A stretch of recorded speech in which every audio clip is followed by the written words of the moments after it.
थी।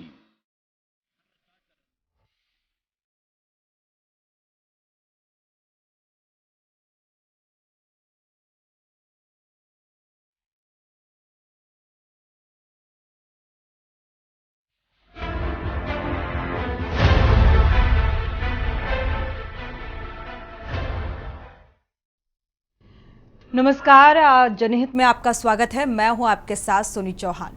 बदलते मौसम और मच्छरों के प्रकोप से प्रदेश भर में वायरल फीवर के साथ ही डेंगू चिकनगुनिया के मरीजों की संख्या लगातार बढ़ती जा रही है।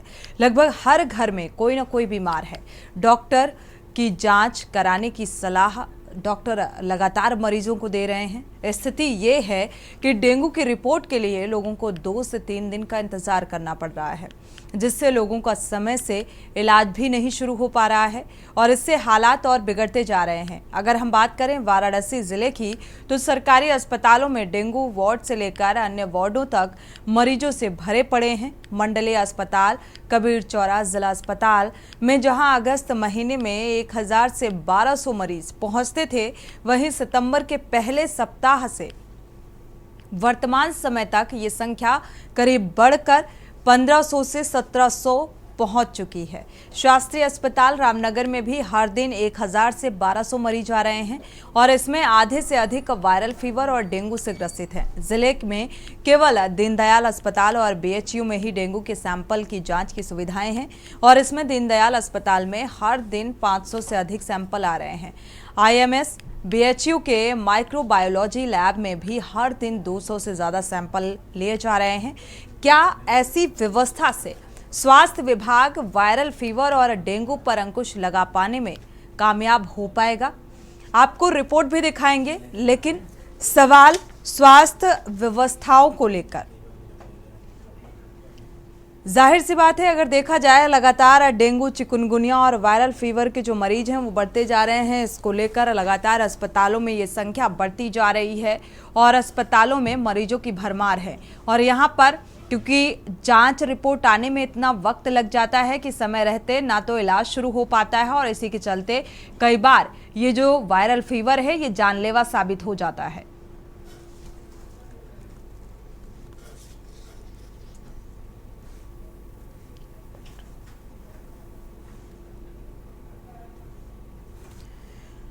और इन्हीं अव्यवस्थाओं को लेकर और लगातार बढ़ रहे वायरल इन्फेक्शन को लेकर हम जनहित में आज चर्चा करेंगे और एक अवेयरनेस के लिहाज से भी इस मुद्दे को उठाया गया है।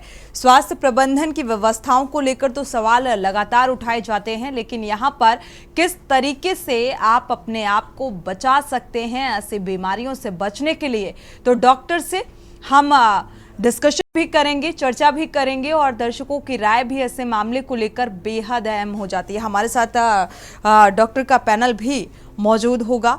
आपका परिचय करा देते हैं। डॉक्टर राजीव कक्कड़ जुड़ चुके हैं, चेस्ट स्पेशलिस्ट हैं। स्वागत है आपका इस चर्चा में शामिल होने के लिए। डॉक्टर राजीव जी, शुरुआत आपसे कर लेते हैं, क्योंकि लगातार जिस तरीके से चिकनगुनिया डेंगू के मरीजों की तादाद बढ़ती जा रही है अस्पतालों में, क्योंकि रिपोर्ट आने में इतना वक्त लग जाता है कि समय रहते इलाज की शुरुआत नहीं हो पाती है।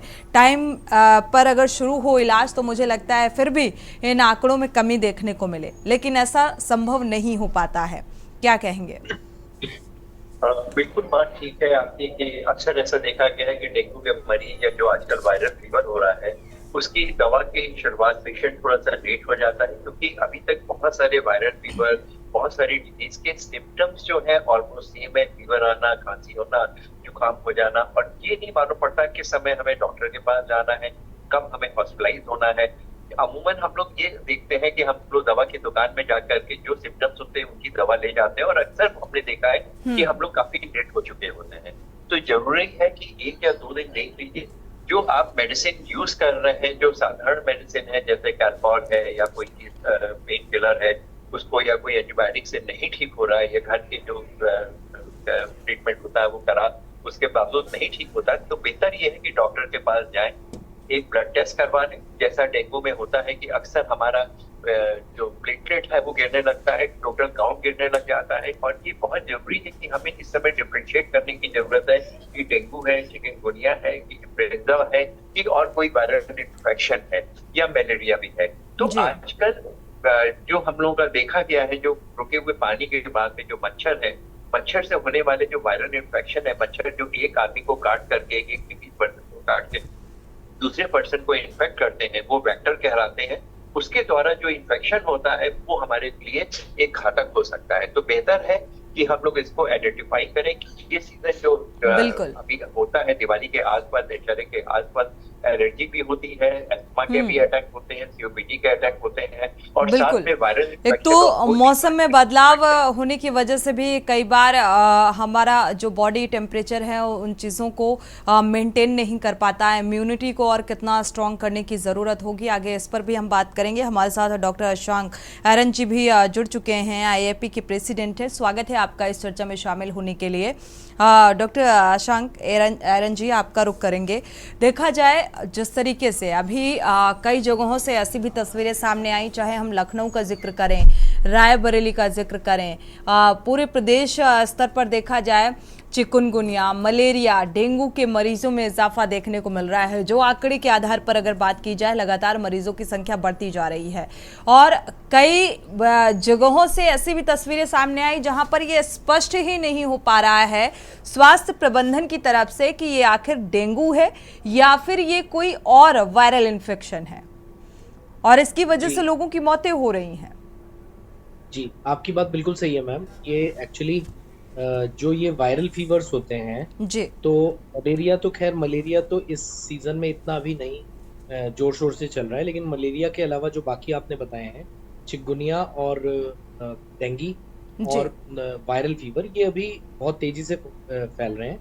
और इनमें ना वायरल फीवर्स का एक कैरेक्टरिस्टिक होता है कि ज्यादातर वायरल फीवर्स के सिम्टम्स एक जैसे होते हैं, इनके लक्षण एक जैसे होते हैं। तो जैसे आप बोल रहे हैं कि स्वास्थ्य विभाग इसमें डिफरेंशिएट करना बहुत मुश्किल हो रहा है, तो उसका कारण ये है कि एक तो चलिए डेंगी और चिकनगुनिया, इनके तो टेस्ट अवेलेबल, और कई वायरल फीवर ऐसे होते हैं, वायरस बहुत सारे होते हैं, और इन्फ्लुएंजा वायरस और बहुत सारे सीजनल वायरस होते हैं।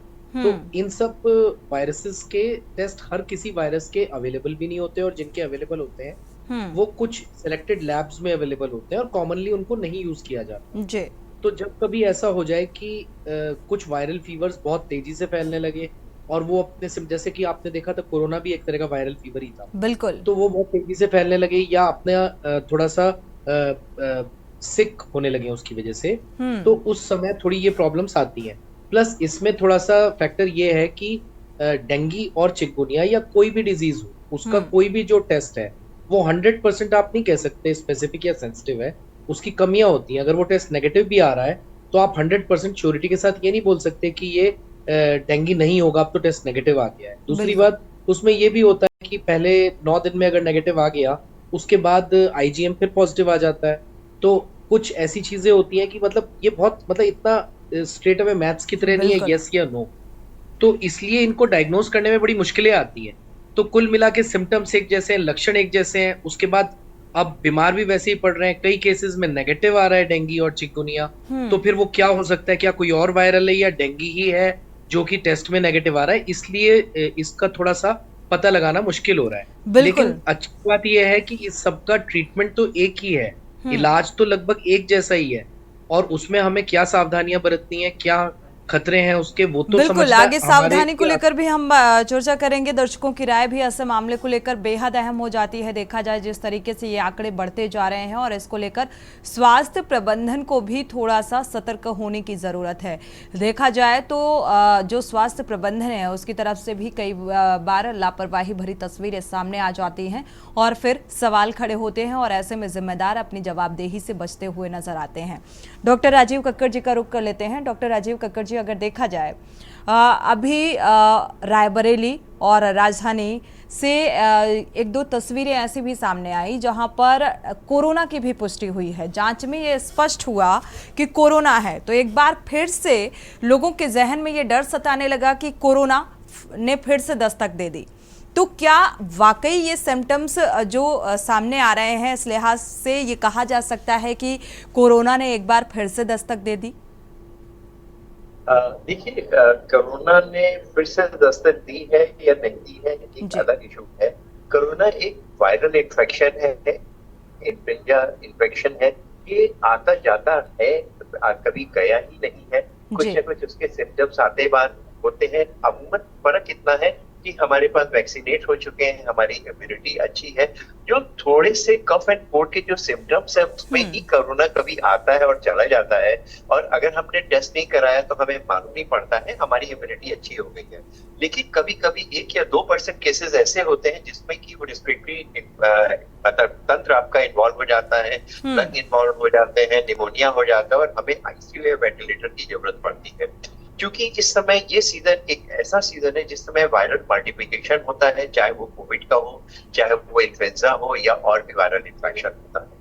उसमें आप ये मान के चलिए कि कभी ना कुछ इसके कोविड के इन्फेक्शन आते हैं और वो चले जाते हैं, तो इसमें सिम्टम्स सेम होते हैं। लेकिन अगर कोई भी फीवर परसिस्ट कर रहा है या फिर हमारे लंग को इन्वॉल्वमेंट है, एक्सरे में इन्वॉल्वमेंट हो रहा है, सीटी में कुछ चेंजेस आ रहे हैं, अगर हमने सीटी की सुविधा नहीं भी है लेकिन हमारा जो ऑक्सीजन सैचुरेशन पल्स ऑक्सीमीटर में 95 96 था, वो घट करके रीच के अंदर ही है, लेकिन 2 डिजिट कम हो गया है, 94 आ गया है या 92 आ गया है, तो हमें देखने की जरूरत है कि क्या हमें कोई लंग का इन्वॉल्वमेंट ऐसा तो नहीं हो रहा है, वो कोई भी कारण, कोई भी वायरल इन्फेक्शन है जिसमें हमें हॉस्पिटलाइजेशन की जरूरत या ऑक्सीजन की जरूरत हो रही है। लेकिन अगर वो 90 से भी कम जा रहा है तो डेफिनेटली हमें डॉक्टर के पास जाने की जरूरत होती है और उनको दिखाने की जरूरत होती है। तो कोविड वायरल है, इन्फ्लुएंजा वायरस है, आरएनए वायरस है, ये आ रहा है जैसे और वायरल इन्फेक्शन है, ये वैसे भी आ रहा है। लेकिन अब वो चीज नहीं है कि जिसमें हमें बहुत ज्यादा परेशान होने की या बहुत टेंशन करने की जरूरत है। तो कोविड ने फिर से दस्तक दी है, वो डिफरेंट फॉर्म पे अगर आप देखें तो हर महीने किसी न किसी फॉर्म पे किसी न किसी नाम से आता जाता रहता है। अभी 1 महीने पहले यूके में काफी केसेस मिले, 40 केसेस मिले थे, उसके साथ में यूएस में भी कुछ केसेस मिले थे, हमारे इंडिया में कुछ पार्ट में, साउथ इंडिया में कुछ ऐसे केसेस मिले थे, और उसके साथ में कुछ और भी केसेस हम लोग के वायरल इन्फेक्शन के मिले। तो है, परेशानी है, लेकिन हमें सजग रहने की जरूरत है।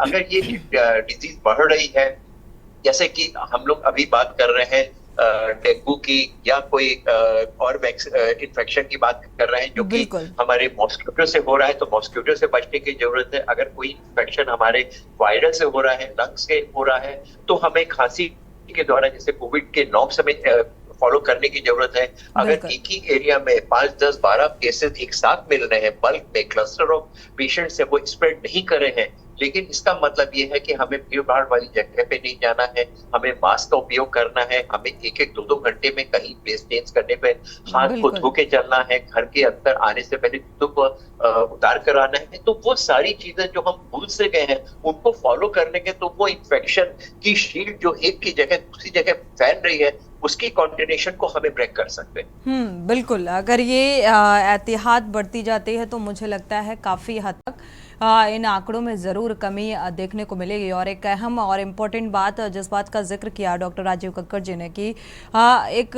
टाइम होता है, आपको देखना होगा कि हाँ अब कंडीशन कैसी है, फिजिकली आप कैसा फील कर रहे हो, उस कंडीशन के अकॉर्डिंग आपको डॉक्टर को एक टाइम पर आकर दिखाना बेहद ज़रूरी हो जाता है, ना कि आप डॉक्टर खुद से बने। एक दर्शक इसी बीच जुड़े हुए हैं, सुरेश अवस्थी हैं, स्वागत है आपका, अपनी राय साझा कर सकते हैं सुरेश जी। सुरेश जी, अगर आप सुन पा रहे हैं तो राय साझा कर सकते हैं।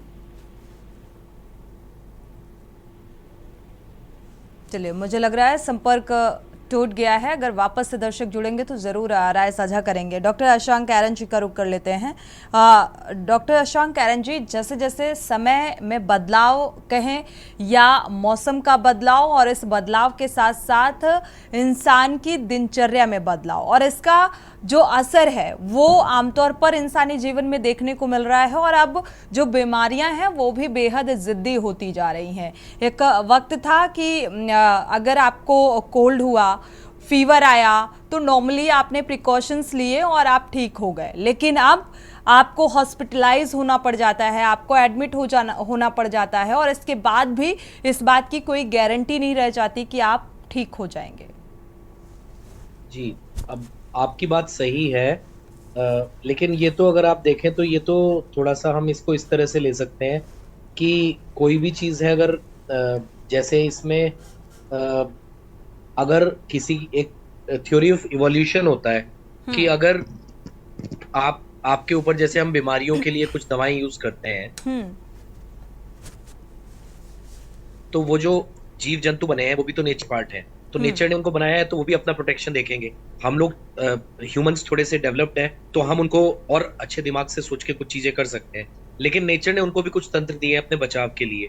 तो वो लोग उनमें से जो सबसे स्ट्रांग होते हैं वही बचते जाते हैं, और वो अपने अंदर जीन्स में चेंज जी लाके ऐसी ऐसी फॉर्म में अपने आप को डेवलप करते जाते हैं। ये एक एवर गोइंग प्रोसेस है और ये चलता ही रहेगा। वो उस तरह अपने आप को प्रेजेंट करने लगते हैं, नहीं तो वो एलिमिनेट ही हो जाएंगे इस यूनिवर्स से। तो ये बिल्कुल। एक तरफ तो ये एवर गोइंग प्रोसेस है, और दूसरी तरफ ह्यूमंस कुछ गलतियां करते हैं। हम लोग पर्यावरण के साथ जो छेड़छाड़ करते हैं, हम लोग जो मतलब नेचर के अगेंस्ट जाके काम करते हैं, पॉल्यूशन करते हैं, या अपनी दिनचर्या प्रॉपर नहीं रखते, हेल्दी लाइफस्टाइल नहीं जीते हैं, अपने अंदर कमजोरी डेवलप करते हैं, या नेचर से छेड़छाड़ करके हम किसी टॉक्सिक ऑर्गेनिज्म को या बीमारी को पलने के लिए हम मौका देते हैं। तो ये जो चीजें हैं, ये इसका एक इंटरप्ले होता है, और खुद वो जो पर्टिकुलर ऑर्गेनिज्म या बीमारी है वो अपने आप को डेवलप कर रही है। उसके ऊपर से आप ये समझ लीजिए सबसे बड़ा इसमें अगर हम लोगों को सीख लेनी चाहिए तो मिस यूज ऑफ एंटीबायोटिक्स से लेनी चाहिए। हाँ जी। आप ये समझिए कि अगर आप हिंदुस्तान देखें तो हिंदुस्तान एक ऐसा कंट्री है जिसमें कि सबसे जितनी भी एंटीबायोटिक्स पूरे वर्ल्ड में अवेलेबल है, सब बहुत आराम से मार्केट में खुले में मिल जाती हैं। आप बाकी कंट्रीज में जाएंगे, डेवलप्ड कंट्रीज में, तो जो एंटीबायोटिक्स जो रीसेंट एंटीबायोटिक्स हैं जिनको अभी ऑर्गेनिज्म को हमने एक्सपोज नहीं किया है, और वो एंटीबायोटिक्स बिल्कुल रिजर्व में रखी जाती हैं कि अगर कोई और दवा नहीं काम करेगी तब इस दवा को हम देंगे। जबकि इंडिया में क्या है, वो ओवर द काउंटर अवेलेबल है। वो एक गांव का झोला छाप जो है वो अपने यहाँ रख के और पेशेंट को बिना किसी रीजन के लगा के भेज सकता है। लेकिन एंटीबायोटिक मुझे लगता है ये कंपलसरी हो गया है। अगर आपको कोई पेशेंट को अगर डॉक्टर कोई ट्रीटमेंट कर रहा है तो मुझे लगता है एंटीबायोटिक बहुत कंपलसरी हो गया है। नहीं नहीं मैम, बिल्कुल भी नहीं, ऐसा नहीं है। अब हम इस समय डेंगू और चिकनगुनिया की बात कर रहे हैं, तो अगर आप देखें तो डेंगू और चिकनगुनिया के इलाज में एंटीबायोटिक का कोई रोल ही नहीं है। अगर आप देखें ये वायरल इन्फेक्शन है, कोरोना था, कोरोना में भी उसके इलाज में भी एंटीबायोटिक्स का ज्यादा रोल नहीं था। ठीक है, आगे तो इस पर भी बात करेंगे। एक दर्शक इसी बीच जुड़े हुए हैं, उनकी राय साझा कर लेते हैं। सुरेश अवस्थी जी, स्वागत है आपका, अपनी राय साझा कर सकते हैं। सोनी जी, मैं ये कहना चाहता हूँ, हेलो जी सुन पा रहे हैं आपको। हाँ, मैं ये कहना चाहता हूँ, डॉक्टरों के साथ साथ स्वास्थ्य विभाग की भी जिम्मेदारी होती है, स्वास्थ्य मंत्री की भी जिम्मेदारी होती है।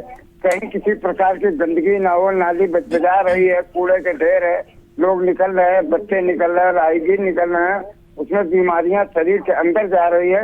तो इसमें महापौर की जिम्मेदारी, नगर आयुक्त की जिम्मेदारी बनती है साफ सफाई पे विशेष ध्यान दें, और नागरिकों को भी अपनी जिम्मेदारी बनती है जो अपने आप को बचा के चलें। बिल्कुल, शुक्रिया हमारे साथ जुड़ने के लिए और राय साझा करने के लिए। स्वास्थ्य प्रबंधन की भी एक बड़ी और अहम जिम्मेदारी है।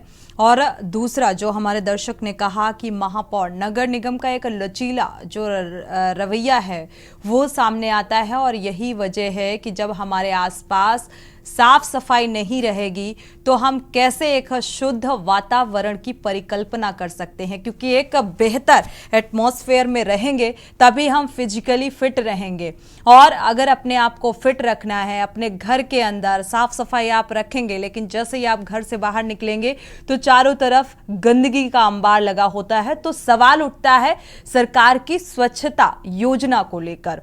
हालांकि स्वास्थ्य महकमे की लापरवाही भरी तस्वीरें अक्सर सामने आती रहती हैं, जिसको लेकर हम चर्चा करते हैं, और अवेयरनेस के लिहाज से भी जनहित में जो ये मुद्दा उठाया गया वो बेहद अहम है। दर्शकों की राय भी बेहद अहम है इस मामले को लेकर।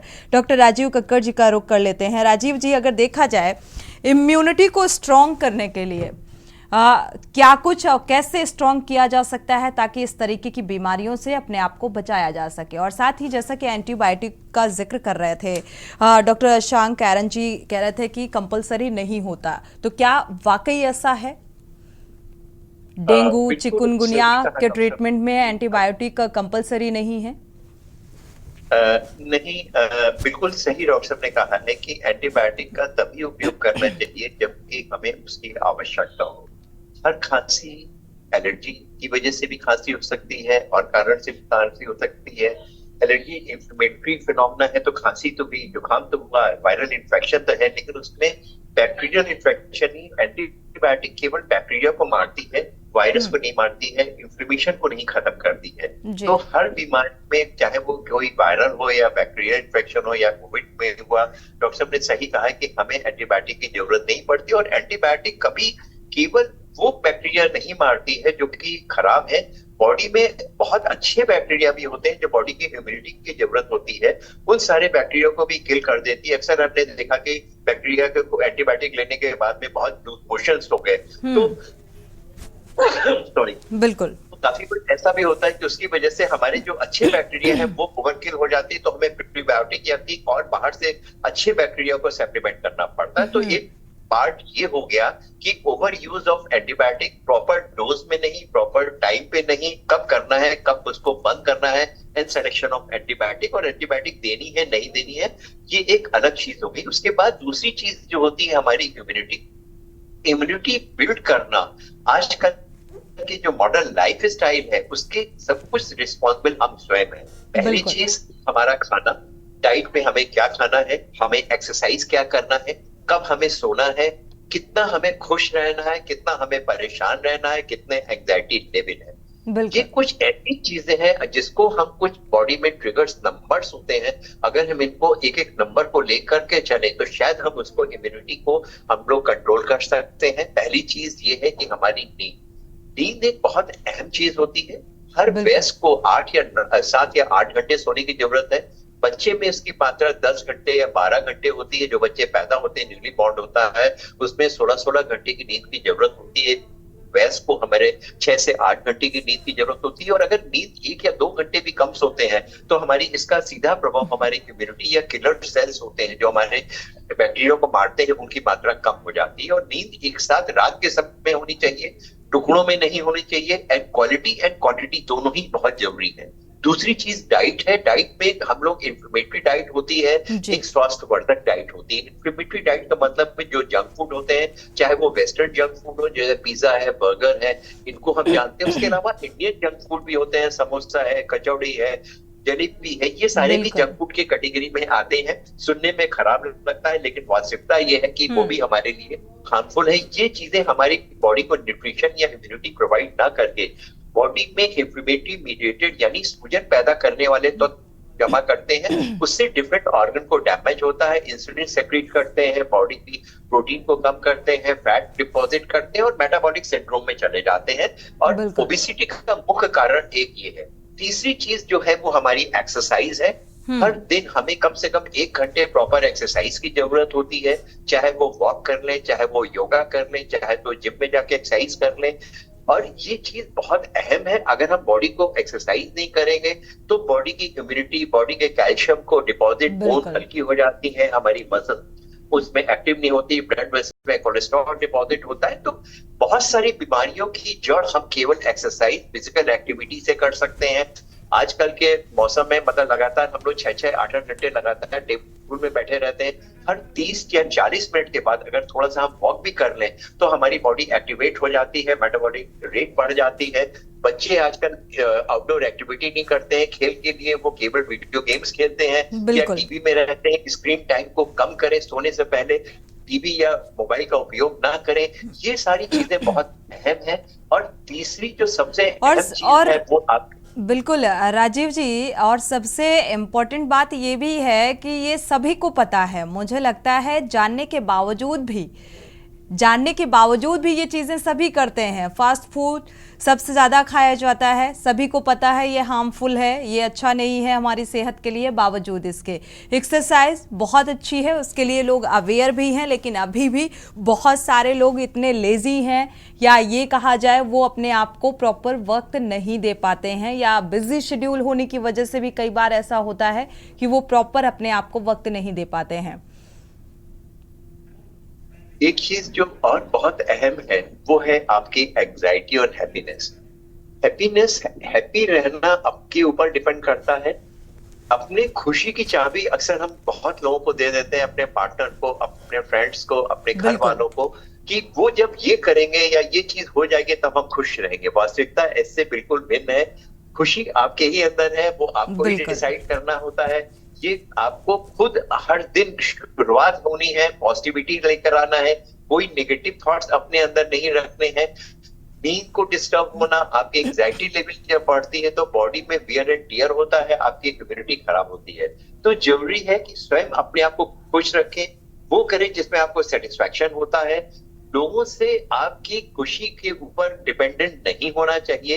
अपनी खुशी की चाबी अपने पास रखना चाहिए। अपना सारे बॉक्स, चाहे वो ऑफिस वर्क हो, चाहे आपको वर्किंग स्टेज हो या फैमिली हो, सबके डिफरेंट बॉक्स होने चाहिए। उस बॉक्स को दूसरों में मिक्स नहीं करना चाहिए और एक बॉक्स खाली होना चाहिए जो आपका हैप्पीनेस का बॉक्स है, जो आपका अपना बॉक्स है, जो आपकी हॉबी है, आप क्या चाहते हैं वो करना चाहिए। और आपको मालूम होना चाहिए कि आपको क्या चाहिए। ये नहीं है कि एक दौड़ में भागे चले जा रहे हैं। बच्चे को कोशिश कर रहे हैं, बच्चे को प्रेशराइज करते हैं कि आपको 97, 98, 99% मार्क्स लाना है। हमें समझ में नहीं आता कि वो 98%, 99 लाए या 87 लाए, उससे आगे के फ्यूचर में क्या फर्क पड़ता है। बिल्कुल, प्रेशराइज ना होना है और ना प्रेशराइज करना है, इन दोनों ही चीजों को ध्यान में रखना है।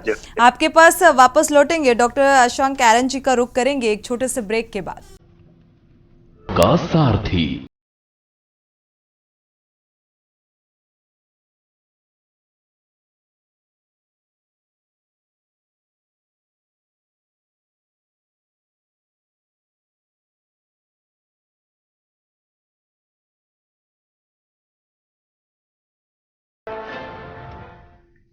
ब्रेक से वापस आ रहे हैं। लगातार हम जनहित में बात कर रहे हैं। लगातार जिस तरीके से मरीजों की संख्या बढ़ती जा रही है, मौसम में बदलाव, मौसम का मिजाज तो बदल ही रहा है, लेकिन इसके साथ साथ कई बीमारियां जो इंसान के लिए घातक होती जा रही हैं, कई सारी मौतों के भी मामले सामने आ चुके हैं। डेंगू, चिकनगुनिया और मलेरिया के जो मरीज हैं वो लगातार बढ़ते जा रहे हैं और इसी को लेकर हम चर्चा कर रहे हैं कि कैसे आप अपने आप को बचा सकते हैं और क्या कुछ एहतियात बरत के अपने आप को सेफ जोन में रख सकते हैं। साथ ही अस्पताल की जो व्यवस्थाएं हैं, स्वास्थ्य प्रबंधन की जो व्यवस्थाएं हैं, उसको लेकर भी सवाल खड़े होते हैं, क्योंकि कई बार अव्यवस्थाएं भरी तस्वीरें भी सामने आती हैं और वो भी तब जब निरीक्षण भी किया जाता है, जायजा भी लिया जाता है और पुख्ता व्यवस्थित होने का दावा किया जाता है, तब भी ऐसी तस्वीरें सामने आती हैं जहां पर समय रहते मरीजों को इलाज नहीं मिल पाता है। हमारे साथ खास मेहमान लगातार जुड़े हुए हैं, डॉक्टर राजीव कक्कड़ जी और डॉक्टर अशांक एरन जी। डॉक्टर अशांक एरन जी का रुख कर लेते हैं।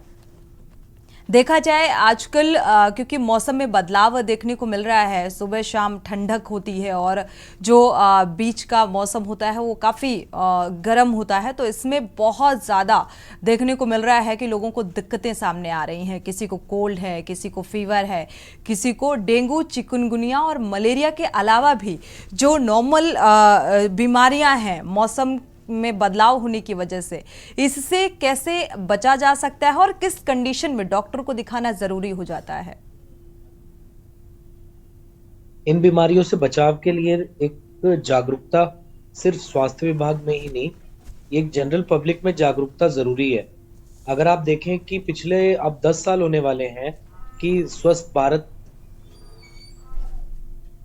जो मिशन प्रधानमंत्री जी ने स्वच्छ भारत मिशन शुरू किया था, उसके तहत बहुत कुछ शुरू हुआ। कूड़े की गाड़ियां शुरू हो गई, डस्टबिन लगना शुरू हो गया, लेकिन मतलब ये कहते हुए हमें अच्छा नहीं लगता कि अभी भी जन मानस में उस चीज की फील अब तक नहीं गई। लोगों में ये चीज बिल्कुल जब तक उनके अंदर नहीं बैठी कि हम लोगों को सफाई रखनी चाहिए, तो जिस दिन ये चीज लोगों में आएगी, बहुत सारी बीमारियां तो उसी समय आदी हो जाएंगी। अब सब लोगों को पता होता है डेंगू का सीजन है, डेंगू आएगा और इस मौसम में खतरे से खाली बात नहीं है, लेकिन कोई भी इस और ध्यान नहीं देता कि घरों के आसपास पानी भर रहा है, गंदगी हो रही है, या उसको हमारी भी रिस्पॉन्सिबिलिटी बिल्कुल है। जब भी कभी देखते हैं तो हर कोई सरकार, स्वास्थ्य विभाग इन सब के ऊपर ही डालता रहता है। थोड़ा अगर लोग जागरूक और हो तो इसको बहुत अच्छा मतलब इसको एक पुश है और लोग जो हैं इन बीमारी, आप समझ लीजिए जितनी भी ये बीमारियां हैं ये आधी हो जाएगा ऐसा हो। दूसरा बिल्कुल, लेकिन अशांक एरन जी, अगर कोई योजना आई है, अगर स्वच्छ भारत योजना अभियान का जिक्र करें, तो मुझे लगता है अगर गवर्नमेंट की कोई योजना है और वो उसके लिए बाकायदा एक बजट भी होता है, नगर निगम को एक जिम्मेदारी सौंपी जाती है, तो मुझे लगता है उसको अपनी जिम्मेदारी को निभाना चाहिए। अगर व्यक्तिगत तौर पर हर एक व्यक्ति अपने घर और अपने घर के आसपास के एरिया को क्लीन कर सकता है, लेकिन ना तो पूरे शहर को वो क्लीन कर सकता है, ना पूरे गांव को क्लीन कर सकता है। तो एक बड़ी लापरवाही यहाँ पर ये भी नजर आ रही है। जी नहीं, आपकी बात सही है कि कुछ कमियां स्वास्थ्य विभाग या उस तरफ से भी रह जाती हैं। स्वास्थ्य विभाग या आप कहिए कि आप कहिए गवर्नमेंट स्वास्थ्य, आपके मेयर या म्युनिसिपैलिटी की तरफ से। लेकिन लोगों को भी तो ये सोचना, आप जैसे कह रहे हैं कि ठीक है, डेली उनका काम होता है कूड़ा इकट्ठा करना, जहां पे डस्टबिन रखी है वहां से कूड़े को उठाना। तो कुछ कमियां इस तरह की रह जाती हैं कि जैसे सही मौसम में इंसेक्टिसाइड का स्प्रे ठीक से नहीं हो पाया, या जो एक जनरल जगह वहां पे पानी भरा हुआ है उसकी निकासी जो वो म्युनिसिपैलिटी या ये नहीं कर पाए। ये तो कमियां उनकी तरफ से भी रहती हैं, बात बिल्कुल सही है। लेकिन अगर